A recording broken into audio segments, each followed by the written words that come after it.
My dad left me as a kid, scammed me as an adult, stalked me from jail, threatened my mother, lied to the court, and now he wants to come to my wedding. I was 7 when my parents started fighting all the time, doors slamming, glass breaking, everything. But 2 years later, when they finally separated, 9-year-old me still couldn't understand why. I soon realized that the divorce was probably my fault. I wish I could say I grew out of this thinking, but I didn't. Every time I heard my mom crying alone at night, I thought it was because of me. Every time I heard her on the phone talking about how heartbroken she was, I thought it was because of me. So I did what any 9-year-old would do. I tried to win my dad back. I remember sitting by the front door every Friday, clutching my backpack like a boy clings to a raft in a flood, too small to stop the current, but too hopeful to let go. For the first few months, he was always on time, and I'd tell him about every A that I got in class and the delicious meals that mom had cooked that week. But instead of turning the car around and getting back together with my mom, he'd just give a weak smile and try to change the topic. Except I never gave up, until he did. First he was 1 hour late, the next week it was 2. Then one day, he just never showed up. That night, I ended up sleeping on the icy wooden floor beside the front door. I woke up that morning in tears, asking mom why daddy hated me. She gave me a big hug and reassured me that he must be sick or something. For a while, that was enough explanation, until later that day. How could you leave our son waiting? While you were doing all sorts of crap with that blonde beach, our son was sleeping on the floor waiting for a dad who never came. I rushed into the kitchen and begged my mom to hang up the phone, to stop yelling at my dad, that I was sorry. She immediately hung up the phone and grabbed me. She carried me over to the living room couch, looked me in the eye, and told me it wasn't my fault. None of it was. This should have been a sweet, convincing moment, but it wasn't, because I still wanted to win him back. So that weekend, I waited again. He was on time, and I was ready to hatch my master plan. A drawing of our family portrait in my right pocket, a photo from their wedding in my left. But when we got to the house, my plan was ruined, because sitting inside was the blonde-haired woman my mom was talking about. I recognized her from a few years back, when my dad brought me into work for the day. I knew she was his assistant. I sheepishly waved and asked if she was replacing mommy. She scoffed and rolled her eyes, and my dad made the shh sound with his finger over his mouth. And just when I thought the surprises were over, a boy my age ran around the corner.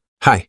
He went to hug me, but I turned away. Apparently, he was the blonde woman's son that my father was helping raise. I stormed up the stairs to my room and slammed the door so hard the wood almost broke. No one came to find me. I curled up on the floor and cried so hard my ears started ringing. After a few hours, my mom came to pick me up. After that, I never wanted to see my dad again. Not even because of my betrayal, but because the pain of feeling like I'd failed him was too much. So I stopped waiting by the door, and my mom slowly built us a quite successful life without him. I ended up beating the single parent statistic and went to college to become a lawyer. But even when I graduated and started making $100,000 a year, I still felt like there was always that missing part of me that wanted the fatherly approval I never had. It was a void nothing could fill. So I did what I had to do. I reached out and asked if he wanted to come over for Thanksgiving. He only replied a week later, after I sent my address, in a wealthy part of town. That should have been my first red flag, but it wasn't. Instead, I felt this childlike excitement when he was on the way over. It was like I was a child sitting by the door again, except this time, he would actually show up. Son, do you got any cash for me? Is the first thing he said when I welcomed him in. My heart dropped a little, but I handed him a $100 note anyway. Thanks, son. I knew you weren't as selfish as your mother. He said it with a wink and a smile, as if it was the most agreeable sentence he's ever said. I forced a laugh, not wanting to start an argument, and offered him a cup of tea. Suddenly, the words poured out of me. Every update from middle school, high school, my current girlfriend, radio silence. You could have heard a pin drop, until I mentioned my job. How much are you making, son? I earn $100K because, wow, he interrupted. Son, I hope you're not giving any of it to that greedy mother of yours. My family sure could use some dough. My head tilted the same way a puppy tilts at its owner. I didn't even say anything. I just wanted him to realize how stupid he sounded, but he never did. And this time, instead of tears, I felt anger. The memories came flooding. All the times he made my mom cry. All the times he made me feel worthless for starting a new family when he wasn't even finished with the old one. I didn't say anything for several seconds, just staring at him while he looked at me with those expectant eyes, like I was supposed to open my wallet and hand over my hard-earned money to a man who couldn't even be bothered to show up for visitation days. I'm not giving you money, I finally said. His face changed instantly. The fake smile disappeared, replaced by something cold and calculating. Come on, son, don't be like that. I'm your father, he said, leaning forward. Family helps family. I almost laughed. Family? You want to talk about family now? He must have realized his mistake because he quickly backpedaled. Told me he'd been going through some tough times lately. Lost his job, had some health issues. The blonde woman, whose name was apparently Tiffany, had left him a few years back and taken her son with her. He was all alone now and really needed my help. I'd like to say I was smart enough to see through it all, but part of me, that stupid little kid part that was still sitting by the door, wanted to believe him. I ended up writing him a check for $500. He promised to pay me back once he got back on his feet. I knew I'd never see that money again, even as I was signing the check. After he left, which happened about 30 seconds after the check was in his pocket, I sat in my living room feeling like an idiot. I called my girlfriend Jordan and told her what happened. She came right over with takeout and listened while I vented. You know you're never getting that money back, right? She said. I nodded. We'd been dating for 3 years at that point, and she knew all about my dad issues. She was always telling me I needed therapy to deal with my abandonment trauma, as she called it. I thought that would be the end of it. Dad got his money. I got a reminder of why we didn't have a relationship. Everyone moves on. But 3 days later, he called me, said he needed a place to stay for just a night or two while he sorted some things out. I told him I'd think about it and hung up. I definitely didn't want him staying with me, but I also felt guilty saying no. Classic me. I didn't call him back, hoping he'd take the hint. He didn't. He showed up at my apartment building the next evening with a duffel bag. The security guard called up to let me know someone was there to see me. When I got downstairs, Dad looked rough, unshaven, clothes wrinkled, that desperate look in his eyes. He launched into this story about how his landlord had kicked him out for being late on rent, and he just needed a place to crash until he could get his security deposit back from the crook who owned his building. I reluctantly let him come up to my apartment, set him up on the couch with some blankets and a pillow, told him he could stay for 2 nights max. He thanked me profusely, even hugged me, which felt weird since I couldn't remember the last time we'd had any physical contact. That night I couldn't sleep, kept thinking I heard him moving around the apartment. At one point I got up to check and found him in my home office, just standing there in the dark. What are you doing? I asked. He jumped like I'd caught him doing something wrong, claimed he was looking for the bathroom, which made no sense since I'd shown him where it was earlier, and it was in the opposite direction. I pointed him back to the living room and watched until he actually went there. In the morning, I got ready for work while he was still sleeping on the couch. I locked my office door before leaving, telling myself I was being paranoid but doing it anyway. I texted Jordan about what happened, and she offered to come check on things during her lunch break since she worked closer to my place than I did. Around noon, Jordan called me. "Your dad's not here," she said. "The apartment's empty." I felt relieved but also confused. Maybe he found another place to stay. Maybe, she said, but she sounded uncertain. "But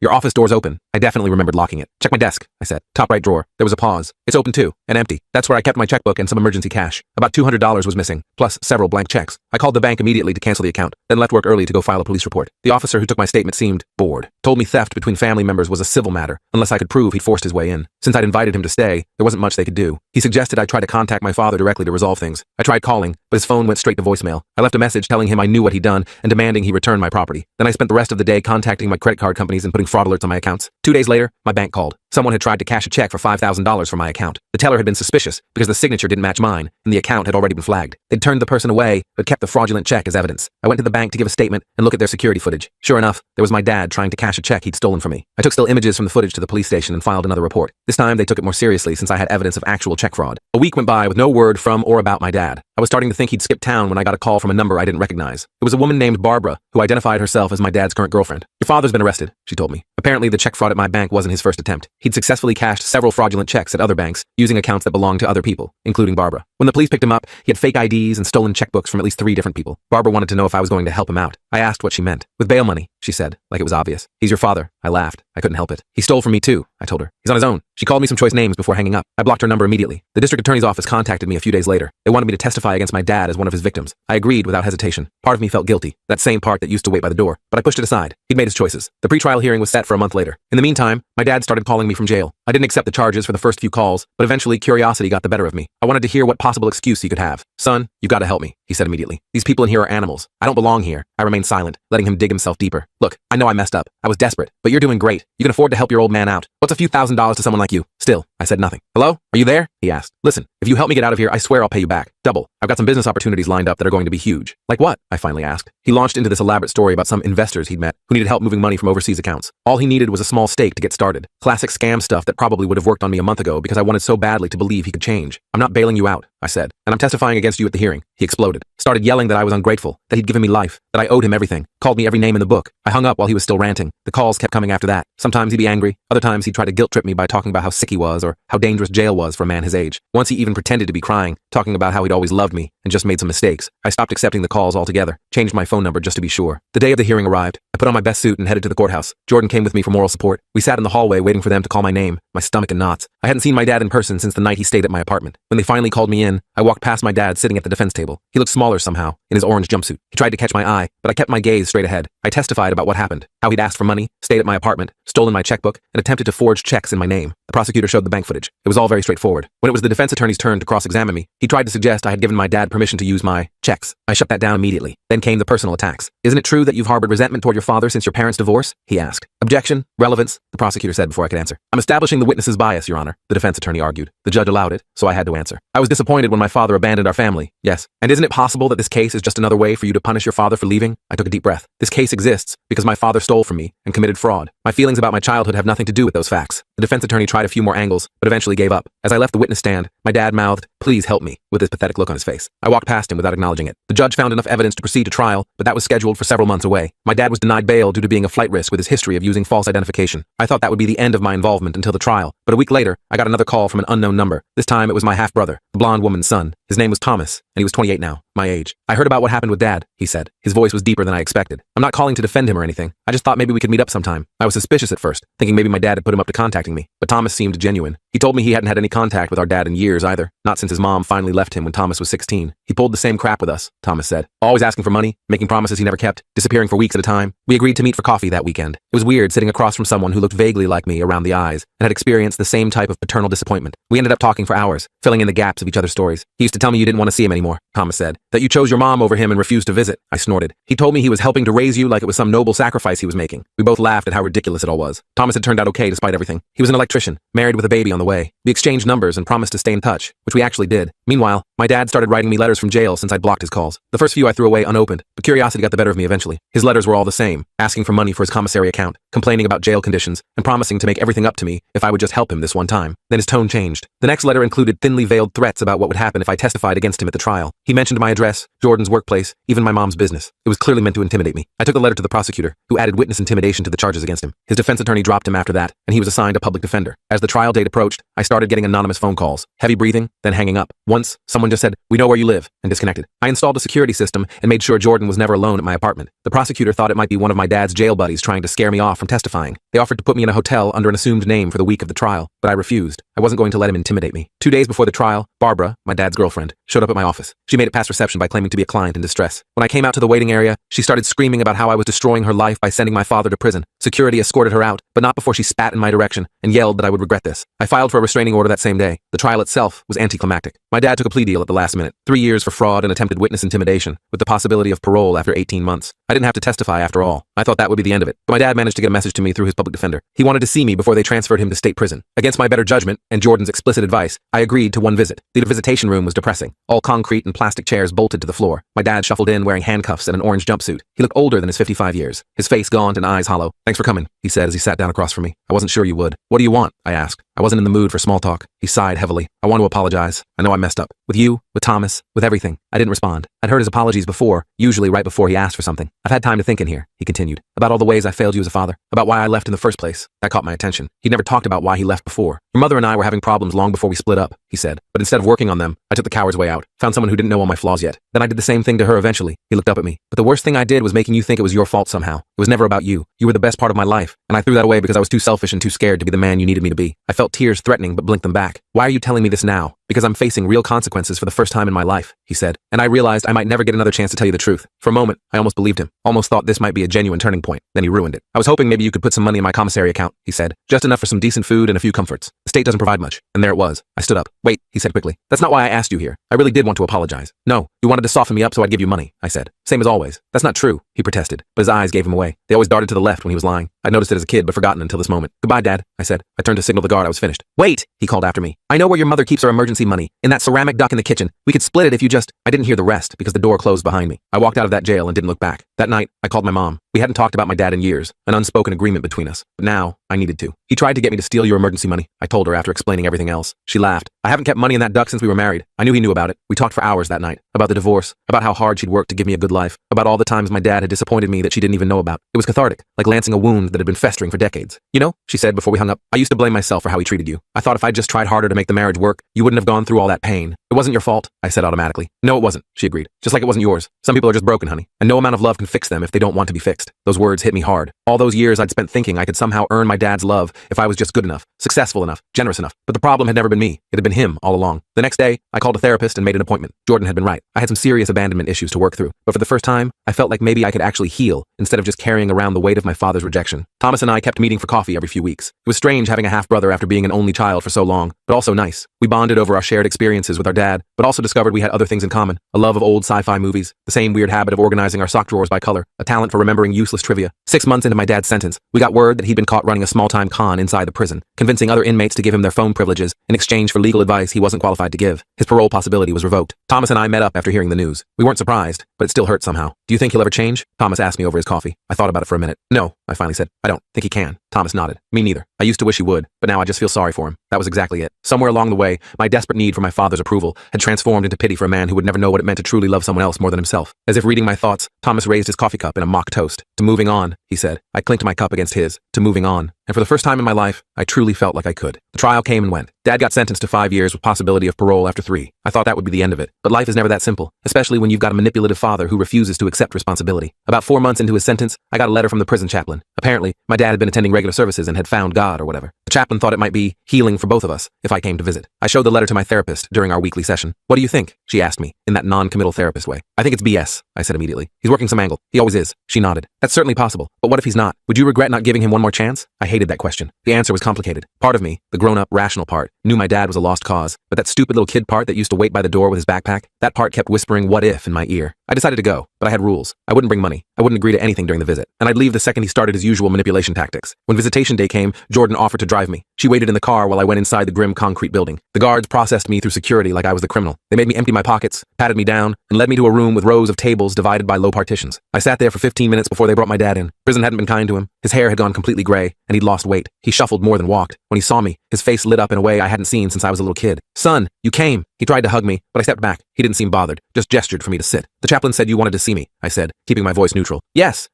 I've been doing a lot of thinking in here. A lot of praying, too." He leaned forward. "I've realized how much I've hurt you over the years. I was a terrible father. I put my own selfish needs ahead of yours." I nodded, but didn't say anything. I'd heard versions of this speech before. "I know you probably don't believe me," he continued, "and I don't blame you, but I'm different now. I found my faith, and it's helping me become a better man." I still said nothing. "Anyway, I just wanted to tell you that I'm sorry. For everything. For leaving. For missing your childhood. For trying to take advantage of you when we reconnected. I know sorry doesn't fix anything, but I needed to say it anyway." He actually sounded sincere. I felt that familiar, hopeful feeling rising in my chest and immediately squashed it down. "Is that all?" I asked. He looked disappointed at my reaction. "Well, I was hoping we could start talking regularly. Maybe you could visit more often." I shrugged. "Maybe. We'll see. And there's one more thing," he said, his eyes darting to the left. "That old tell. I've been working in the prison library, but it doesn't pay much. If you could put a little money in my commissary account, just for some basic necessities." And there it was. I stood up immediately. "Wait, please don't go," he said quickly. "Forget I asked about the money. That was stupid. Old habits, you know? Please just stay a little longer." I hesitated, then sat back down. "This is exactly why I can't trust you. Everything always comes back to what you can get from me." "You're right," he admitted. "I shouldn't have asked. I'm trying to be better, but I mess up sometimes." We sat in uncomfortable silence for a few moments. Then he asked about my job, my girlfriend, my life in general, surface-level conversation, but he seemed genuinely interested. He didn't interrupt me when I talked, didn't try to one-up my stories or make everything about himself like he used to. At the end of our allotted time, he thanked me for coming. "Even if this is the last time I see you, it means a lot that you gave me this chance," he said. I nodded and left without promising anything. When I got back to the car, Jordan looked at me expectantly. "So, how was it?" she asked. "Weird," I replied. He apologized, then asked for money, then apologized for asking for money. "Classic," Jordan said, rolling her eyes. But then he just talked to me, like a normal person, asked questions and actually listened to the answers. "Do you think he's changed?" I shrugged. "I have no idea. I didn't visit again for 3 months. I thought about it a lot, but couldn't decide if it was worth the emotional energy. Thomas encouraged me to give it a shot. Worst case scenario, he's still the same old con artist and you walk out knowing you tried," he said. So I went back. This time, my dad didn't ask for money at all. We just talked for the full hour about random stuff. Books he'd been reading in the prison library, a new case I was working on, Thomas and his family. It was almost normal. After that, I started visiting once a month. Sometimes he'd slip into his old patterns, dropping hints about needing things or trying to play on my sympathy. When that happened, I'd simply end the visit early. He eventually seemed to get the message. Around this time, my mom called with surprising news. "You'll never guess who contacted me," she said. "Who?" "Your father's mother, your Grandma Henderson." I was shocked. I hadn't seen my paternal grandmother since I was a toddler. My dad had cut ties with his parents years before the divorce, over some long-standing family feud I never understood. "What did she want?" I asked. "To meet you," Mom said. "She found me through social media, said she's been trying to track you down for years, but your father wouldn't tell her anything." A week later, I was sitting in a cafe waiting to meet a grandmother I barely remembered. When she walked in, I recognized her immediately. She had the same eyes as my dad, as me. She was in her late 70s but moved with the energy of someone much younger. She hugged me tight when she saw me. "Look at you," she said, her voice thick with emotion. "All grown up and so handsome." Over coffee, she told me why my dad had cut off contact with his family. "Your father always had problems with honesty," she said diplomatically. "Even as a child. When he was 20, he borrowed money from your grandfather for what he claimed was tuition. We later found out he'd dropped out of college and spent the money on a car. When they confronted him, he'd blown up, accused them of never supporting him, and stopped speaking to them. Every few years, he'd reach out, usually when he needed something, then he'd disappear again after they helped him. We tried to maintain a relationship with you and your mother after the divorce," she told me. "But your father blocked us at every turn. Eventually, we had to accept that he didn't want us in your life." I was angry all over again. Not only had my dad abandoned me, but he'd also kept me from knowing my grandparents who actually wanted a relationship with me. The next time I visited him in prison, I brought it up immediately. "I met Grandma Henderson last week," I said. His face changed instantly. "What? How?" "She found Mom on Facebook. Apparently, they've been looking for me for years." He shifted uncomfortably in his seat. "They're manipulative people, always judging me, never supporting my dreams." "Funny, that's not how they described it," I replied. "They said you borrowed money for tuition but spent it on a car instead." "That's not," he started, then stopped. "It was complicated." "Was it? Or did you just lie to get what you wanted like you always do?" He looked down at the table. "I was young and stupid. And what about keeping them from seeing me? I grew up thinking I had no extended family who cared about me. I thought I was protecting you," he mumbled, not meeting my eyes. "From what? From people who might have actually shown up when they said they would? Who might have cared about me without wanting something in return?" He had no answer for that. I left that visit early, too angry to continue the conversation. But it was a turning point. I started spending time with my grandmother regularly. Through her, I met aunts, uncles, and cousins I never knew I had. People who welcomed me into their lives without hesitation, who showed me photos of my dad as a kid, told me stories about his childhood, and helped me understand the man he was before he became the father who let me down. 6 months later, Jordan proposed to me. I hadn't been expecting it. We talked about marriage in vague someday. Terms,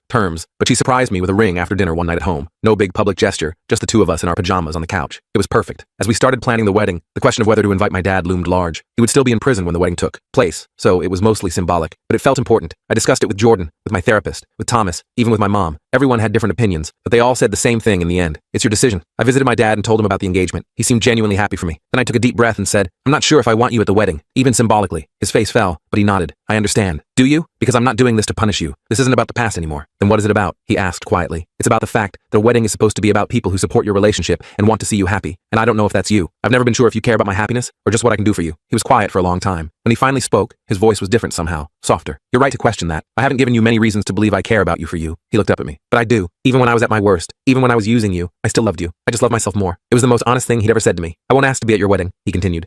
That should be a happy day without any complications. But I hope someday, when I get out of here, I can prove to you that I can be the kind of father who puts you first. I didn't know what to say to that, so I just nodded. The wedding was perfect. We held it in my grandmother's backyard, surrounded by family from both sides. Thomas was my best man. Mom walked me down the aisle, and there wasn't a dry eye in the place when she handed me off to Jordan with a kiss on my cheek. My dad sent a card from prison. No requests, no guilt trips, just congratulations and good wishes. He'd enclosed a small pencil drawing of Jordan and me based on a photo Thomas had shown him. It wasn't half bad. I don't know what will happen when he gets out of prison next year. Maybe he'll slip back into his old patterns. Maybe he'll disappear from my life again. Or maybe, just maybe, he'll actually try to be the father he should have been all along. Either way, I'll be okay. I'm not that little boy waiting by the door anymore. I've built a life filled with people who show up when they say they will, who love me without conditions, who put my happiness on par with their own. And if my dad wants to be part of that life, he'll have to earn it. Not with promises or apologies, but with consistent actions over time. The door isn't locked anymore, but I'm not sitting by it waiting either. I'm living my life, and that's enough.